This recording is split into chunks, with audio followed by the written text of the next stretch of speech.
Adam Nip, joined by CAO Peter Crockett here. Usually we talk to Don McKay for Webchat with the Warden.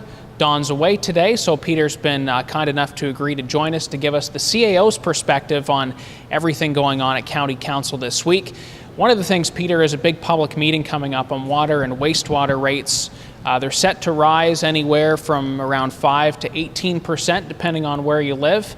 And that's based on what's going on in your home municipality, right? Yes, it is. It's largely driven by the capital renewal into the infrastructure, but it does vary from system to system.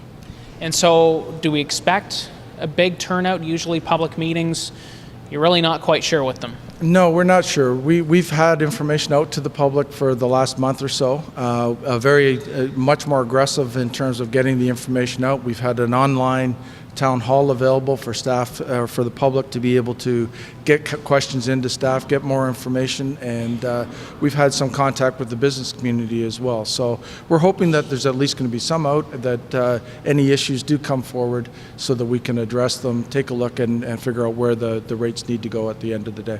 So it's 7 o'clock Thursday or Wednesday night, and I guess if you can't make it, there is always the online option. That's still ongoing? There's the online option, and if anyone would like to have their comment received by council, if it's received before Wednesday afternoon, so that we can get it received as part of the public comment on the meeting as well.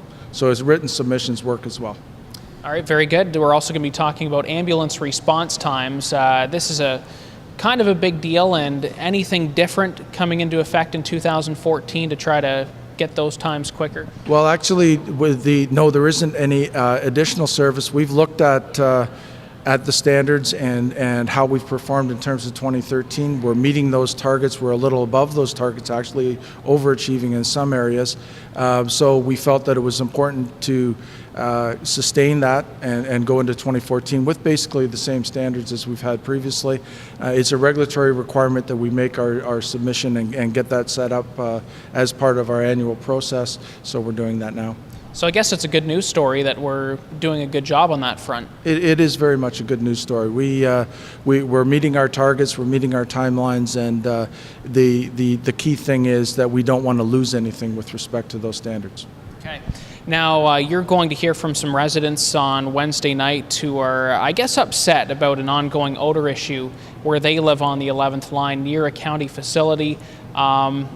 Is there anything new to report on what is going on with this odor problem? There's nothing new specific. I can simply assure you that we're looking. We understand the issue. We understand that it's a concern to the residents. We're bringing in and have brought in the suppliers of the equipment, the designers of the system that we've got, to make sure that this system is operating the way we intend it to operate. And we will be diligent, get it solved. Time is very critical. Over the summer months, I know there's been some issues. We know we need to get it addressed, and it's a top priority from my standpoint. And so you don't have a timeline as of right now as to when the odor problem might not cease to exist? No, I don't have a specific timeline. We're hoping that we'll be able to report back in early October to council to have a much more definitive answer. That's not exactly tomorrow, obviously, but and we do recognize time is of the essence, but it isn't. Biofilters are not a simple thing to operate, and we need to understand exactly how the system that we've got is treating what we've got and solve that problem.